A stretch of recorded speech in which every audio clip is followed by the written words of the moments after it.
This guy can't even pass a basic business background check. He never lived in Connecticut. We know that's a fake Social Security number assigned to him.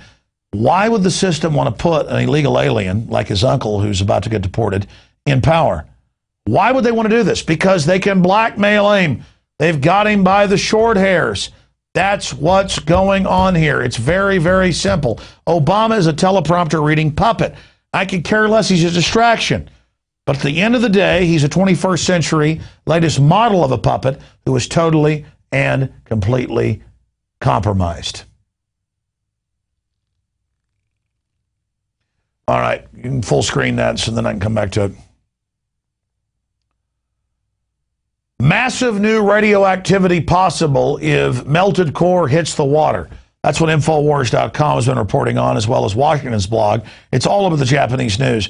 It's been making Chernobyl look like child's play in the last 6 months, but now as water begins to pour in, it threatens a giant new explosion that'll rain radiation down on the U.S.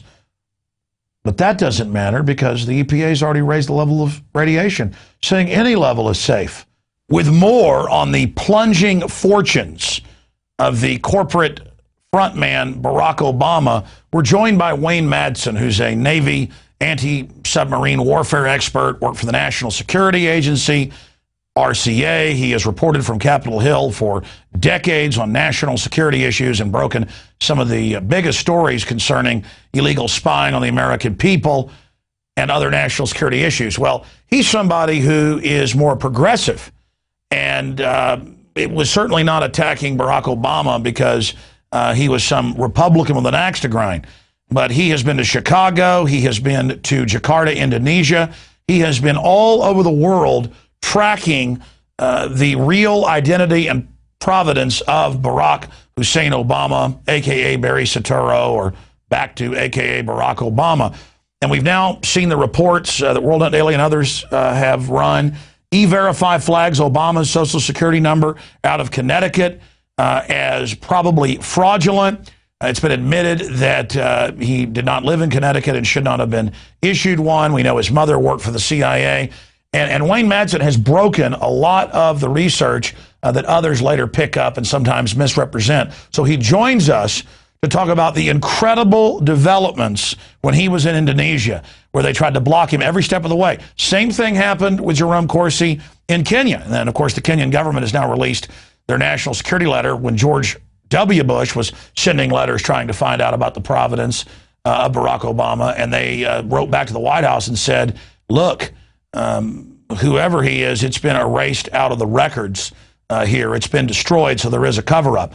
So cover-up, just like with Nixon and the plumbers and Watergate, is the evidence of the crime 99% of the time. Truly a Manchurian candidate. Joining us from D.C., where he's back visiting, is Wayne Madsen, traveling the world. Wayne, let's start out with Obama and what you've discovered. Well, I spent almost a month in Jakarta, Indonesia. This is, of course, where Obama lived after his mother took him there in 1967. He was 6 years old. The minute I arrived in Jakarta, it was quite clear that I was being followed around. I had, for example, I had an interview scheduled with Obama's school teacher. She's quite old now. But that interview was canceled at, the very last minute.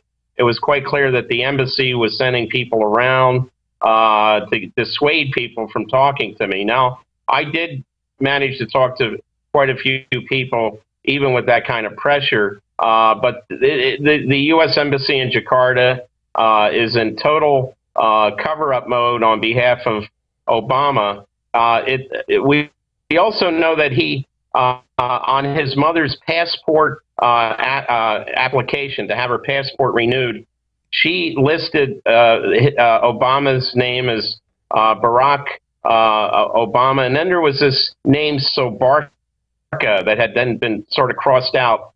It's very apparent that in Indonesia people use one name, Suharto, Sukarno, and it looks like Sobarka was more than likely the Indonesian name given to Barack Obama. So the mere fact that it came to me from government sources in Indonesia, Indonesian government sources, that Mr. Obama never did get his U.S. citizenship back after his legal guardian, Lolo Sotoro, renounced it so he could attend 2 schools there. And the law at the time, and I have a copy of the law in Indonesian, which I'm trying to get certifiably translated to English, specifically states, it's a 1958 law, you must be an Indonesian citizen to attend both the Menteng Elementary School, where that's the last school he went to, and before that, the St. Franciscus Academy, a Catholic school. In both cases, only Indonesian citizens could attend those schools. So he was, he had to be legally an Indonesian citizen. Indonesia does not recognize dual citizenship. So, and Wayne, this is bombshell, and I want you to elaborate on it for those that don't know, because if you give up your U.S.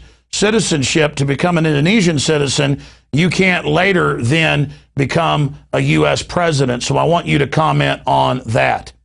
Right. And even if Obama did get his U.S. citizenship restored, that would change his status from natural born to a native born American citizen. And the Constitution is quite specific. Only a natural born citizen can serve as president or vice president of the United States.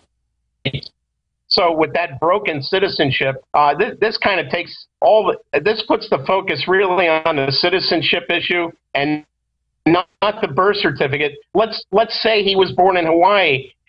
Even though he was born in Hawaii and was a natural born citizen, the mere fact that he was an Indonesian citizen, U.S. citizenship renounced, and he may not have gotten his U.S. citizenship restored, if ever, legally, after the age of 18, he could have done it. I mean, you can't hold him responsible for the actions of his mother and his stepfather, but he had to declare his U.S. citizenship once again before he reached the age of 18. There's every indication that that was not done, and I think that now puts the focus on who assigned him this fraudulent Social Security number from Connecticut. Well, we know, Wayne, from day one, he has this meteoric rise, clearly CIA on both sides of the family. Yeah. We've gone over all that in long interviews in the past.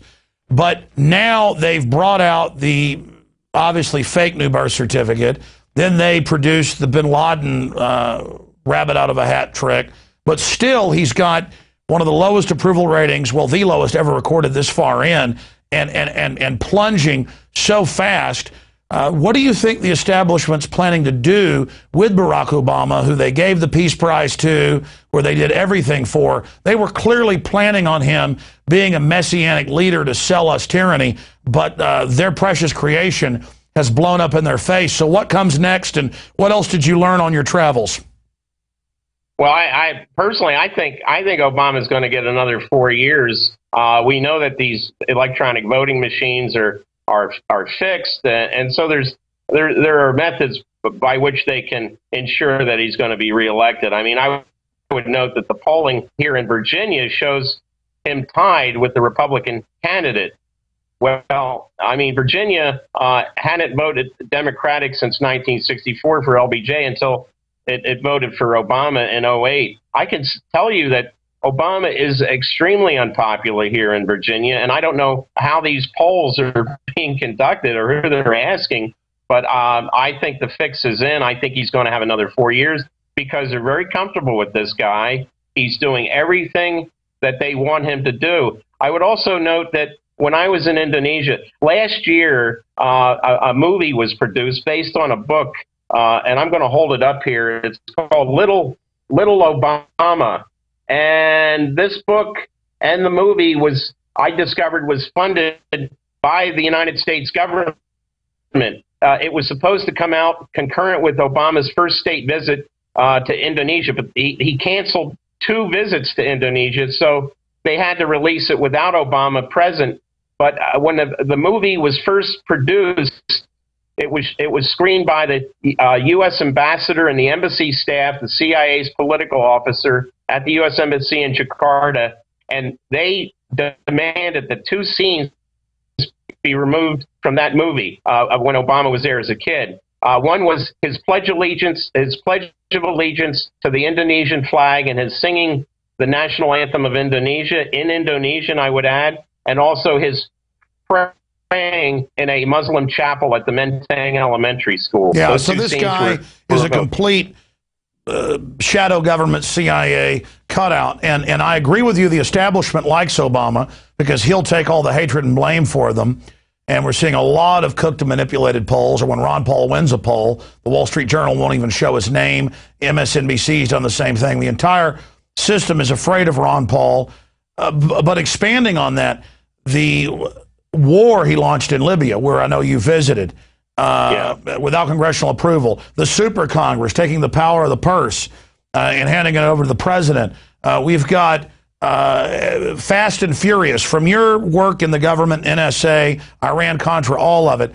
Looking at Fast and Furious, tens of thousands of guns into Mexico. We now learned drug gangs in Chicago, in Tampa, into Honduras. Now it's come out in federal court, confirmed, El Paso Times, Chicago Tribune, with the federal document, that these drug kingpins that are getting busted are declaring, we work for ATF and CIA, and the government's coming in and saying it's true, release them. I mean, this is even bigger than Iran-Contra, and it just shows how criminal these people are. What's your view on Fast and Furious? Well, I think what we're seeing play out here is what we saw during the Bush administration, the implementation of the strategy of tension. These people do not want peace, whether it's in the Middle East or in Mexico or Central America or anywhere, North Africa. They want war because they profit from war. The IMF and World Bank profit from these situations where these governments are overthrown, destabilized, economies are ruined. Look, the people say that George Soros is this great progressive. Look at his background. He's done nothing but short national currencies. He went after the rupiah in Indonesia about 20 years ago. He also went after the Malaysian currency and the Thai currency. The whole well, he says he's having a good crisis and makes jokes about people starving, and he's anti-gun, anti-family. I mean, if there's something evil out there, he's behind it, and he's also bragging right now that, hey, you're going to have to give a total economic dictatorship to the banks that engineered the collapse of Europe, or we'll have a worldwide depression. I mean, it's so transparent what they're doing. Yeah, I mean, he supposedly controls things from the left, although he's not from the left. And Murdoch, Rupert Murdoch, on the other side, he controls things over there. So what we have are these wealthy super billionaire elites running the show and plunging countries into war and economic disaster just by snapping their fingers. And creating the illusion